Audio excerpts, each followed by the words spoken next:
Bismillahirrahmanirrahim. Assalamu alaikum, dear students. In this video, we will cover the unit number 8, which is about the energetics of the grade ninth chemistry. So, the first topic of the unit number 8, energetics, is about the introduction. First हम introduction को study करेंगे जिसमें हम concept understand करेंगे कि energetics का concept क्या है केमिस्ट्री में। ठीक है, ये जो टर्म है एनर्जेटिक्स, ये एनर्जी से डिराइव हुआ एक कॉन्सेप्ट है और एक टर्म है एनर्जेटिक्स का। तो हम इसको देखते हैं कि एनर्जेटिक्स या एनर्जी का कॉन्सेप्ट क्या होता है। Every process in the universe involves a change in the energy. हमारे यूनिवर्स में जितने भी प्रोसेस हो रहे हैं they all involves a change in the energy, यानी कि सब में एनर्जी का चेंज आता है। ठीक है, तमाम प्रोसेस के अंदर एनर्जी का चेंज आता है। कैसे चेंज आता है? मतलब आप कोई भी काम करते हैं तो उसमें एनर्जी का चेंज आता है। फॉर एग्जाम्पल, अब आपने लेक्चर लेना स्टार्ट किया तो इस टाइम पे आप में बहुत एनर्जी है, आप फुल एनर्जी के साथ फुल कंसंट्रेशन के साथ बैठे हैं। लेकिन ऑटोमेटिकली ऐसा होता है कि जब आप लेक्चर के बिल्कुल एंड पे होंगे तो आपकी कंसंट्रेशन भी थोड़ी कम हो जाएगी और आपकी जो एनर्जी है इस टाइम पे वो भी कम हो चुकी होगी। फिर आपने नेक्स्ट लेक्चर लेना होगा, उससे पहले आप कुछ ना कुछ लाइक कोई फूड लेंगे, कुछ एनर्जी, लाइक कोई किसी भी तरह से आप एनर्जी लेके और लाइक एक दफा आप एनर्जी आएगी दोबारा आप नेक्स्ट लेक्चर जो है वो स्टार्ट करेंगे। ठीक है, सो देखिए, पहले आप में एनर्जी बहुत ज्यादा थी, बाद में एनर्जी आपकी कम हो गई है। तो इसी तरह से लाइफ के हर प्रोसेस के अंदर एनर्जी का चेंज इन्वॉल्व है, यानी हर चीज में चेंज इन एनर्जी आ रहा है। Some processor release the energy while other requires energy. कहते हैं कुछ प्रोसेसेस के लिए, कुछ कामों के लिए इन उसमें क्या होता है, कुछ ऐसे प्रोसेसेस में एनर्जी रिलीज हो रही होती है और कुछ ऐसे इनको करने के लिए आपको एनर्जी रिक्वायर्ड होती है। ठीक है, अब देखो फॉर एग्जांपल, अगर आप जिम में जाते हैं और जिम में जाके आपने क्या किया, आप उस ट्रेडमिल के ऊपर आप रनिंग करें तो क्या होगा, आपकी एनर्जी वहां से रिलीज होगी। आपकी क्या करे, आपकी जो एनर्जी है जब आप रनिंग करते हैं, इवन आप जो है वो जा रहे हैं वॉकिंग ट्रैक्स पे, जब आप वॉक कर रहे होते हैं, रनिंग कर रहे होते हैं, तो उसमें आपकी जो एनर्जी है वो रिलीज हो रही होती है। लेकिन कुछ कामों के लिए आपको एनर्जी रिक्वायर्ड होती है। फॉर एग्जाम्पल, अगर आपसे कहा जाए कि आपके पास एक है एलमंड, बादाम, ये आपके पास है अखरोट। ठीक है, और आपसे कहा जाता है कि वो अपनी कवरिंग के अंदर है और उसको आपने तोड़ के उसमें से बादाम निकालना है या अखरोट निकालना है। ठीक है, तो देखिए, आप उसको जब उसके ऊपर कुछ ना कुछ फॉर एग्जाम्पल हैमर लेके या कुछ ना कुछ तो मारेंगे ना, तभी वो टूटेगा। तो उसके लिए आपको एनर्जी रिक्वायर्ड है, यानी उसको तोड़ने के लिए, उसको ब्रेक करने के लिए आप उसको एनर्जी दे रहे हैं। तो कुछ चीजों से एनर्जी आपको आपकी रिलीज होती है, निकलती है, कुछ चीजों के से एनर्जी जो है वो क्या होती है, कुछ चीजों में एनर्जी जो है वो हमें रिक्वायर्ड होती है। अच्छा, ये दो टर्म्स याद रखिएगा कि जहां पे एनर्जी, जिस प्रोसेस में एनर्जी रिलीज होती है, those processes are called as the exothermic, और जिन प्रोसेस में एनर्जी रिक्वायर्ड होती है उनको हम कहते होते हैं endothermic. The next one is some chemical reactions can produce or consume, sorry, not some chemical reactions can produce or consume a huge amount of energy। हमारे पास ये जो केमिकल रिएक्शंस होते हैं ये प्रोड्यूस भी करते हैं और ये कंज्यूम भी करते हैं क्या, कुछ अमाउंट ऑफ एनर्जी। कुछ ऐसे रिएक्शंस जो एनर्जी प्रोड्यूस करते हैं और कुछ ऐसे एनर्जी खुद लेंगे, कंज्यूम करेंगे, यूज करेंगे। एनर्जी का यूज क्या है, हम क्यों एनर्जेटिक्स को पढ़ें? Production of new raw material, iron, steel, copper, aluminium, ये तमाम के तमाम आपके पास क्या रॉ मटेरियल है। रॉ मटेरियल क्या होता है इसको अभी मैं आपको बताती हूँ। And transformation into into a useful products means के ये जो आपके पास कुछ मेटल्स और नॉन मेटल्स हैं, लाइक आयरन हो गया, स्टील हो गया, कॉपर हो गया, एल्यूमिनियम हो गया, ये तमाम क्या होगा, रॉ मटेरियल्स हैं। इन तमाम को मिक्स करके इनका एक प्रोडक्ट बनाना, उसको एक प्रोडक्ट में कन्वर्ट करना, लाइक इनसे ट्रेन्स बनाना, इनसे trucks banana, cars banana, buildings banana.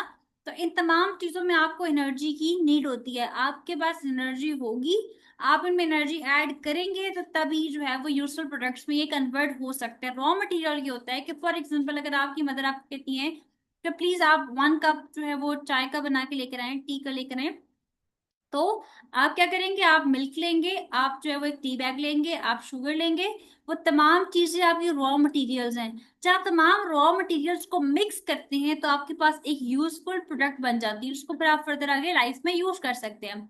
So study of the energy changes in a chemical reaction is called as the chemical energetics. Chemical energetics क्या होता है? The study of energy changes.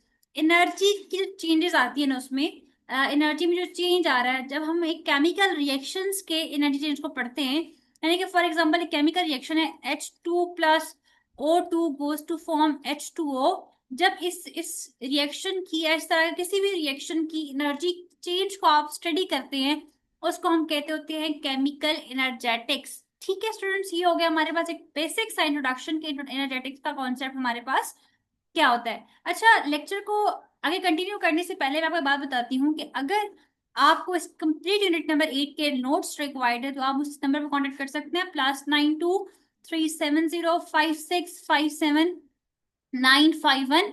इस number पे contact करके और आप जो है वो क्या कर सकते हैं, इस नंबर पर कांटेक्ट करके आप नोट्स मुझसे ले सकते हैं, जिसमें आपके पास हर चैप्टर को बहुत डिटेल, बहुत ही इजीएस्ट वर्डिंग में, पॉइंट्स के फॉर्म में नोट्स को बहुत आसान तरीके से बनाया गया, ताकि आपके लिए उसको मेमोराइज करना, याद करना बहुत आसान हो। हर टॉपिक के एंड होने पर, जैसे अब यहाँ पे टॉपिक एंड हो रहा है एनर्जेटिक्स का इंट्रोडक्शन, तो हर टॉपिक के एंड होने पे मैंने उसमें एमसीक्यूज बनाए हैं, ताकि आपके वो एमसीक्यूज जो मोस्टली चांसेस हैं कि आपकी बोर्ड एग्जाम में आएंगे, वो एमसीक्यूज मैंने ऐड किए हैं। और इस तरह से कंप्लीट जो नोट्स है वो आपको पीडीएफ की फॉर्म में मिलेंगे। आपने मुझसे इस नंबर पर कांटेक्ट करना है और कांटेक्ट करके आप मुझसे नोट्स जो हैं वो ले सकते हैं। उसमें एक्सरसाइज कंप्लीटली सॉल्व होगी, MCQs, short question answer, long question, each and everything जो है वो कंप्लीटली सॉल्व होगी। यहाँ तक हो गया हमारे पास इंट्रोडक्शन ऑफ द एनर्जेटिक्स। आगे हम डिस्कस करते हैं next topic which is about the energy in the chemical reactions. अब केमिकल रिएक्शंस में एनर्जी का कॉन्सेप्ट क्या होता है? In a chemical reaction heat is either absorbed और रिलीज। केमिकल रिएक्शंस के अंदर हम लोग बात करते हैं तो हम ये कहते हैं कि हीट या तो एब्जॉर्ब होती है और या तो रिलीज होती है। अच्छा, आप लोग स्टार्टिंग में एक बात क्लियर कर लें अपने माइंड में कि यहाँ पे बहुत दफा टर्म यूज होगी हीट की। आपको पता है बच्चों, heat is the form of energy. Heat energy की एक फॉर्म है, ठीक है? तो एनर्जी की फॉर्म है ना, तो हम उसमें केमिकल रिएक्शंस में हम लोग एनर्जी की जो फॉर्म है, कौन सी वाली फॉर्म? हीट को डिस्कस करते हैं।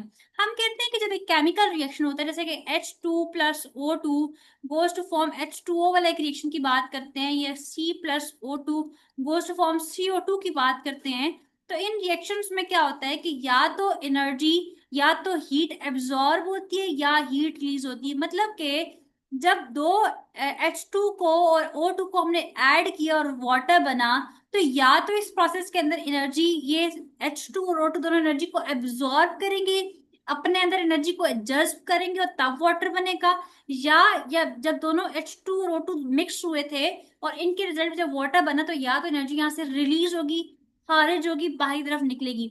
अब इसकी क्या रीजन है, क्यों एनर्जी एब्जॉर्ब, क्यों एनर्जी रिलीज होती है? Because chemical reaction involve the breaking of old bonds and formation of new bonds।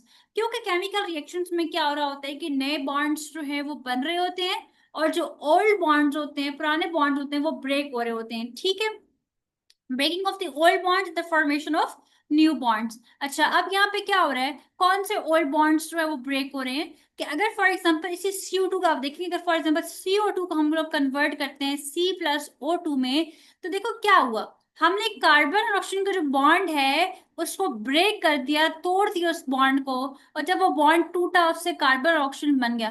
तो समटाइम्स क्या होता है कि केमिकल रिएक्शंस में बॉन्ड ब्रेक होते हैं, और समटाइम्स क्या होता है कि जब H2 और O2 दोनों आपस में मिले हैं, कंबाइन हुए हैं, तो एक न्यू बॉन्ड फॉर्म हुआ है, दैट इज दी वाटर। तो समटाइम्स बॉन्ड ब्रेक होते हैं और समटाइम्स बॉन्ड्स जो है वो फॉर्म होते हैं। अच्छा, ब्रेकिंग, जब बॉन्ड्स ब्रेक होते हैं तो आप लोगों ने याद रखना है, जब बॉन्ड्स ब्रेक होते हैं तो एनर्जी क्या होती है? एनर्जी कंज्यूम होती है। मतलब आपको एनर्जी देनी पड़ती है जब बॉन्ड्स को तोड़ना हो तो। या आप कहते हैं कि एनर्जी एब्जॉर्ब होती है। ये दो टर्म्स आपके पास आएंगे, कहीं पे लिखा होगा कि एनर्जी एब्जॉर्ब होती है जब बॉन्ड ब्रेक होता है, कहीं पे लिखा होता है कि एनर्जी कंज्यूम होती है। तो आप लोग को समझ आ जाना चाहिए कि दोनों बातें एक ही हैं। नेक्स्ट पॉइंट की बात करते हैं, फॉर्मिंग बॉन्ड्स का मतलब होता है रिलीज एनर्जी। समटाइम्स हमारे पास जब बॉन्ड न्यू बनते हैं, समटाइम्स नहीं, जब बॉन्ड्स न्यू बनते हैं तो तब एनर्जी क्या होती है? रिलीज होती है। अच्छा, मैं आपको एग्जांपल से क्लियर करती हूँ कैसे एनर्जी कंज्यूम हो रही है, अब्सॉर्ब हो रही है, कैसे एनर्जी रिलीज हो रही है। आप लोग वही एग्जांपल अपने माइंड में रखिए कि आपके पास एक एलिमेंट है, उस पे कवरिंग हुई हुई है और उसको आप ब्रेक करें। देखो जब आप उसको उसकी ब्रेकेज करे हैं, उस एलिमेंट के कवर को आप तोड़ रहे हैं, तो क्या होगा? जब आप उसको तोड़ते हैं तो वहां से आपको उस टाइम एनर्जी देनी पड़ती है। आप अपना जोर लगाते हैं, अपनी एनर्जी लगाते हैं, तो ब्रेक बॉन्ड जो आपके पास वो कवरिंग होती है एलिमेंट की, वो टूटती है, तो उसके अंदर से बादाम निकल आता है। तो आपको एनर्जी देनी पड़ी है, आप एनर्जी एब्जॉर्ब करें। एब्जॉर्ब मतलब कह रहे हैं कि आप एनर्जी देंगे खुद से। फॉर्मिंग बॉन्ड्स का मतलब होता है कि एनर्जी का रिलीज होना। जब बॉन्ड्स बनते हैं तो तब एनर्जी रिलीज होती है। कैसे रिलीज होती है? अच्छा, इसका कॉन्सेप्ट ये होता है एनर्जी रिलीज होने का, कि फॉर एग्जांपल मैं आपको कहती हूँ कि आप क्या करें। आपने अपने घर में पिज्जा बेक किया, या आपने क्या केक बेक किया, ठीक है। तो अब क्या होगा, जब आपने पिज्जा बेक किया तो आपने फॉर एग्जांपल ओवन में ना पिज्जा बेक करने के लिए रखा हुआ है। जब आपका पिज्जा बेक हो जाता है, बन जाता है, तो क्या होता है उसमें से, जैसे आप ओवन की जो आपके बाहर कवरिंग है, या उसका जो ओपनिंग होती है, उसका जो लाइक बाहर से उसका ढक्कन होता है, उसको आप साइड पे करते हैं, उसको ओपन करते हैं, तो क्या होगा?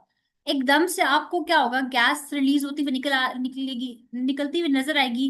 आपको धुआं सा निकलते हुए उसमें से नजर आएगा। तो क्या हो रहा है, वो एनर्जी की फॉर्म में हीट रिलीज हो रही है, ठीक है।